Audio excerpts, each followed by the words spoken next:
Assalamualaikum warahmatullahi wabarakatuh. Selamat pagi semuanya. Yang terhormat Bapak Abdullah MAG selaku dosen pengampu mata kuliah Studi Quran Hadis dan juga teman-teman yang saya banggakan. Pertama-tama marilah kita panjatkan puji syukur kehadirat Allah Subhanahu wa taala yang telah memberikan rahmat dan juga hidayahnya sehingga kita dapat melaksanakan diskusi pada pagi hari ini dan diharapkan diskusi pada pagi hari ini dapat berjalan secara lancar dan juga kondusif. Kami dari kelompok 7 ingin mempresentasikan hasil dari diskusi kami mengenai sejarah kodifikasi hadis. Namun, sebelum mengacu pada materi inti, perkenankan saya untuk memperkenalkan anggota kelompok saya terlebih dahulu. Perkenalkan, nama saya Sasmita Wahyu Syabana sebagai moderator, dan pada penyampaian materi pada pagi hari ini, saya tentunya tidak sendirian, melainkan ditemani oleh dua rekan saya, yaitu Nailatul Jazila dan juga Jessica Juliana Mustikaning Tias sebagai pemateri.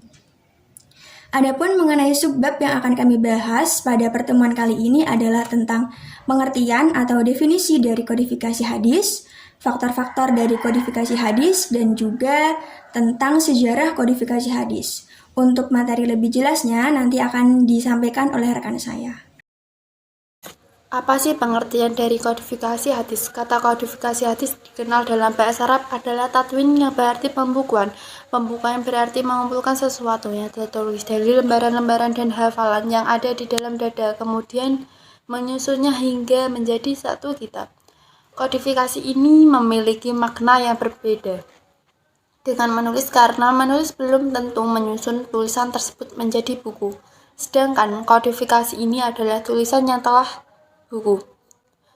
Kodifikasi mempunyai beberapa faktor, yaitu yang pertama, banyaknya perawi yang gugur. Dengan adanya perawi yang gugur, ditakutkan jika tidak ditulis maka hadisnya akan hilang.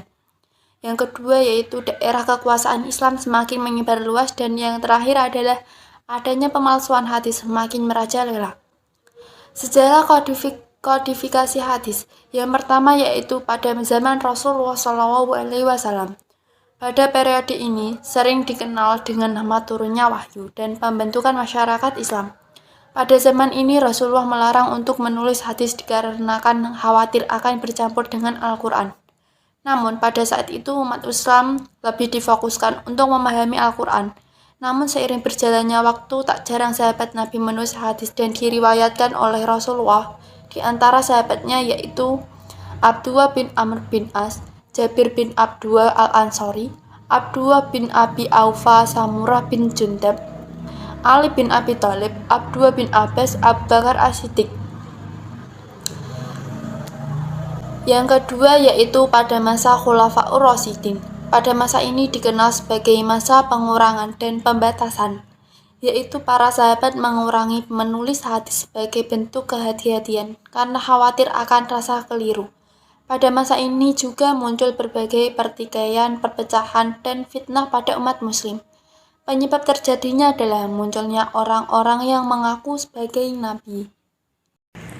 Periode 3 adalah masa penyebaran hadis ke berbagai wilayah. Periode ini berlangsung pada masa sahabat kecil atau muda dan tabi'in, atau pada masa dinasti Muawiyah sampai pada akhir abad 1 Hijriah. Pada masa ini, wilayah Islam sudah sampai ke Syam atau Suriah, Irak, Mesir, Persia, Samarkand, hingga Spanyol.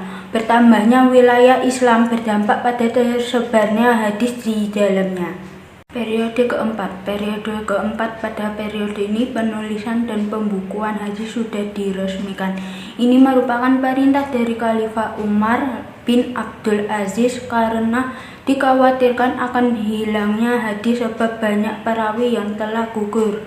Pada periode ini melahirkan beberapa ulama hadis, diantaranya adalah Ibnu Juraik, Ibnu Syihab Az-Zuhri, Ali Ishaq, Imam Malik, Abdurrahman Al-Auza'i, Imam Syafi'i, Imam Ahmad bin Hanbal.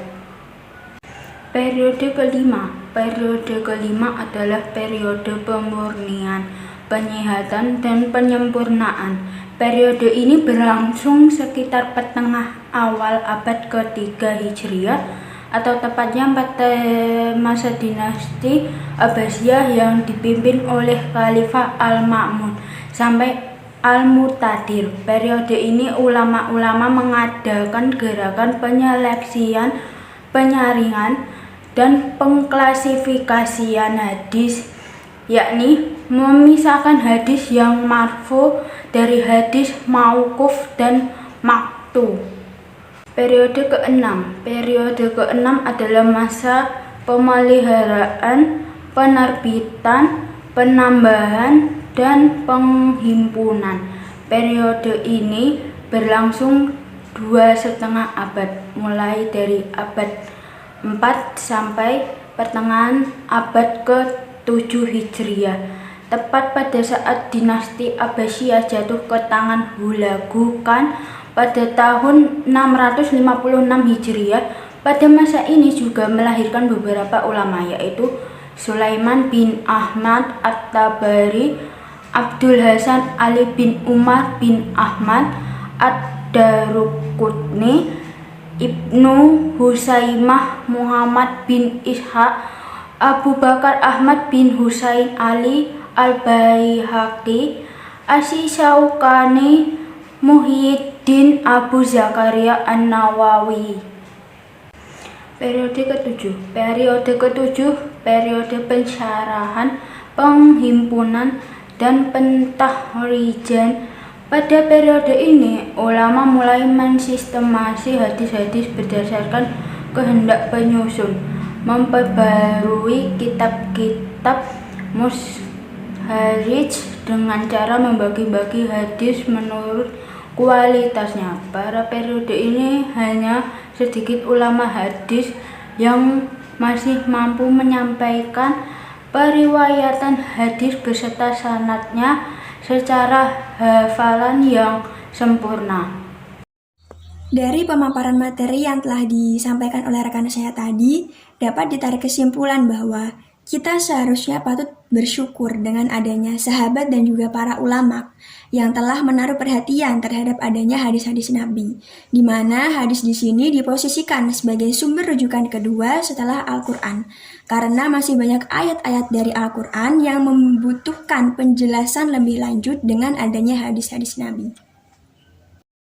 Sekian pemaparan materi dan juga penjelasan materi dari kelompok kami. Apabila terdapat sanggahan ataupun pertanyaan, dapat disampaikan melalui grup WhatsApp. Kurang lebihnya mohon maaf. Terima kasih. Wassalamualaikum warahmatullahi wabarakatuh.